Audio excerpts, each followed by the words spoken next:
सस्ता हैला सुना 3 सप्ताह रे सुना मूल्य 10,000 सस्ता हैला। सुना दर लगातार ह्रास पाउछि।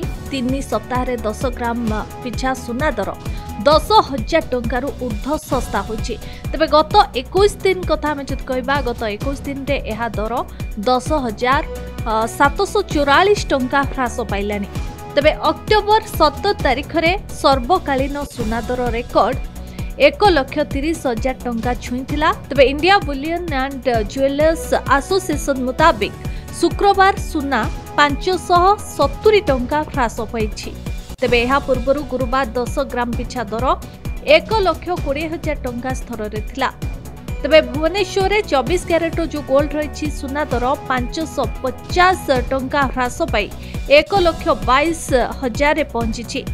22 कैरेट जो गोल्ड रही तार दर मध्य 500 टंका कमी 1,11,000 छुईछि। सेहीपरि रूपा मूल्य मध्य लगातार भावे ह्रास पाउछि। तेबे रूपा किलो पिछा रही 1,65,000। गत 24 दिन मध्य रूपा किलो पिछा दर 29,825 टंका ह्रास पाइछि। तेबे सुना उपरे जीएसटी 3% बाद सह गढ़ा मजूरी और ज्वेलर्स मार्जिन मध्य रही। तेबे एही मूल्य आगकू सस्ता हेबो कमिबो ना पुणी वृद्धि पाइबो से नै कोन कहउचंती व्यवसायी चलंतु जानिबा। आपनको न्यूज रूम को स्वागत करूची। प्रत्येक दिन आमे आपनगोठु सुना रेट उपरे अपडेट नै थाउ, किंतु आमे जदी गोटे रिपोर्ट रे जा बाहरी छी गत 3 सप्ताह कथा आमे जदी कहबा 3 सप्ताह रे 10,000 ह्रास पाइछि। तबे आजि कथा जदी कहबा आजि कोन रहिछि सुना मूल्य एवं आगो को ही मूल्य केमति कोन रहिबो। नमस्कार, जय जगन्नाथ। शुभश्री तमें ठीक कौच जो सोना कमी 3 सप्ताह भितर से हिसाब रे आज जमती सोना रेट अच्छी 24 कैरेटा लक्षे 22,020 टंका, सेमती 22 कैरेटा अच्छी लक्षे 11,850 टंका, 18 कैरेटा अच्छी 91,520 टंका। तो सेटा 3 सप्ताह पूर्व जो कौच शुभश्री सेटा थिला 10,000 टका अधिका रे बिक्री होउतला। ठीक कथा, टिके ग्रास पाई हठात ब्रेक एटा लोक जो सेल करिवार कथा जो सेल कर देछंती से प्रॉफिट बुकिंग करला बेतरे से माने होल्ड कर देछंती। एबे देखिबे आपण आउ डाउन को जिबार सेमती संभावना बहुत कम। आगु को आउरी सेही जो 10,000 कमी आपण कहउछंती से जगह को पहुंचावा संभावना बहुत बेसी। तो आमे एक्सपेक्ट करछु जो आगु को जेमती एबे होल्ड होगी आपण 2 दिन देखंतु। आपण आज तो सैटरडे अछि आपण रेट आसीनी, तो फ्राइडे रु सैटरडे भीतर सेम रेट रही जाउछि। त माने एटी होल्ड हेउछि। होल्ड होबा माने पुनी आगु को पिकअप नबो माने रेट बढ़िबो। कारण होछि देखंतु लोक जो बाय करथिले बाय करला परे जो अधिका रेट रे ताको सेल कर देइचंती। सेही जो अधिका रेट जते रे हेइतिला सेतरे सेल कर देइचंती। कर देला परे परचेस से माने कोड़ी नांती से होल्ड करके रखी माने से माने भी परचेस सेते नाही।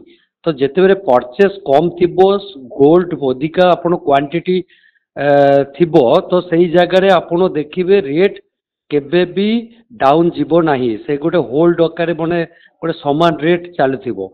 से माने जदि बाय करिवे ताले रेट बढ़िबो, जदि बाय ना करिके होल्ड करिवे बा सेल करिवे ताले रेटटा कमिबो। अच्छा, जदि आमे आगो को देखिबा आगो को ए मूल्य पुणी कमिबो बोली गोटे लोक मानक भितरे आशा रहउची। काहेकि ना 3 सप्ताह कथा कोंतु जदि 10,000 खसिला आगो को लोक भाबिबे हे तो आगो को आउरी सस्ता हेबो।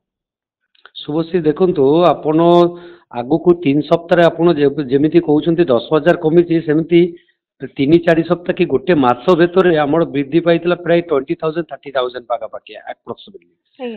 तो से हिसाब रे आपण कैलकुलेशन होछि। देखंतु आमे कोन परचेस करछु इंडिया रे गोटे मैरिज पाई केते ग्राम परचेस करछु सेटा मैटर करनी। इंटरनेशनल बैंक माने कोन परचेस करछि, कंट्री माने कोन परचेस करछि सेटा हला मैटर।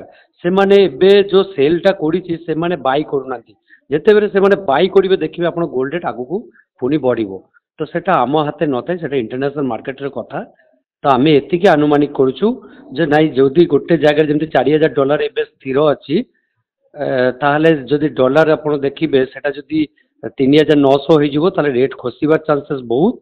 आउ जदि आपण 4,000 ऊपर को रन करिथिबो ताहले आपण रेटटा आगु को बढ़िबो, सही जगह को आसीबो। तो सबु कैलकुलेशन करला बेतरे आमे देखुछु जे नाइ जिंसोटा रेटटा आगु को बढ़िबार चांसेस बहुत। ଆପଣ ଦେଖିବେ ଗୋଲ୍ଡର ସବୁବେଳେ ହିଷ୍ଟ୍ରି କହିଛି ଯେବେ ବି କମିଛି 10,000 5,000 କମିଛି ପୁଣି ଏବେ ସେଇ ଜାଗାକୁ ପହଞ୍ଚିଛି। ଆଚ୍ଛା, ଯଦି ଆମେ ରୂପା କଥା ବି କହିବା, ରୂପା କଥା ବି ମଧ୍ୟ ସମାନ ଲଗାତାର ଭାବେ ଯଦି ଆମେ ଦେଖିବା ଗୋଟେ 25 ଦିନ ଭିତରେ 29,000 କମିଛି।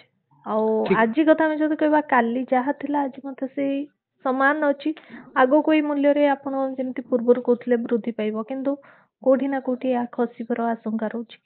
ନାଇଁ ଖସିବାର ଆଶଙ୍କା ନାହିଁ। ଯେମିତି ଗୋଲ୍ଡ ଆପଣ ବୃଦ୍ଧି ପାଉଛି ସେମିତି ରୂପା ବି ନିହାତି ଭାବେ ତାରି ସାଙ୍ଗରେ ଆପଣ ଦେଖିବେ ରୂପା ବି ବଢିବ। ତ ଏଇ ଜିନିଷ ଉପରେ ଏବେ ତ କମିବା ଚାନ୍ସେସ୍ ଆମକୁ ଦେଖା ଯାଉନି। ଆଚ୍ଛା, ତ କମି ଲୋକମାନେ ରୂପା କିଣୁଛନ୍ତି? ହଁ ରୂପା କିଣୁଛନ୍ତି କି ଆଜ୍ଞା ଆପଣଙ୍କୁ ଏ ଆଗରେ ବି ମୁଁ କହିସାରିଛି। ଏବେ ଲୋକ ରୂପା ଇନଭେଷ୍ଟ କରୁଛନ୍ତି। ପିନ୍ଧିବା ଅପେକ୍ଷା ଅର୍ଣ୍ଣାମେଣ୍ଟସ୍ ଅପେକ୍ଷାରେ ଆପଣ ଦେଖିବେ ସବୁଠୁ ବେଶୀ ସେଲ୍ ହେଉଛି ଆପଣ କଏନ୍ ବାର୍ଡ ଯେଗୁলো ଆପଣ ପ୍ୟୁରିଟି ରହୁଛି 999 ସେଇ ଜିନିଷ ଆପଣ ସେଲ୍ ହେଉଛି। ତ ସେଇ ହିସାବରେ ଲୋକ ଏବେ ଇନଭେଷ୍ଟ କରୁଛନ୍ତି। ଯେଉଁ ରେଟ୍ଟା ଖସିଛି ଏବେ ଲୋକ ଇନଭେଷ୍ଟ କରୁଛନ୍ତି। ସେ ଆଗକୁ ନିହାତି ଭାବରେ ବଢ଼ିବ। ସେମାନେ ବି ଆଶା କରୁଛନ୍ତି, ଆମେ ବି ଆଶା କରୁଛୁ।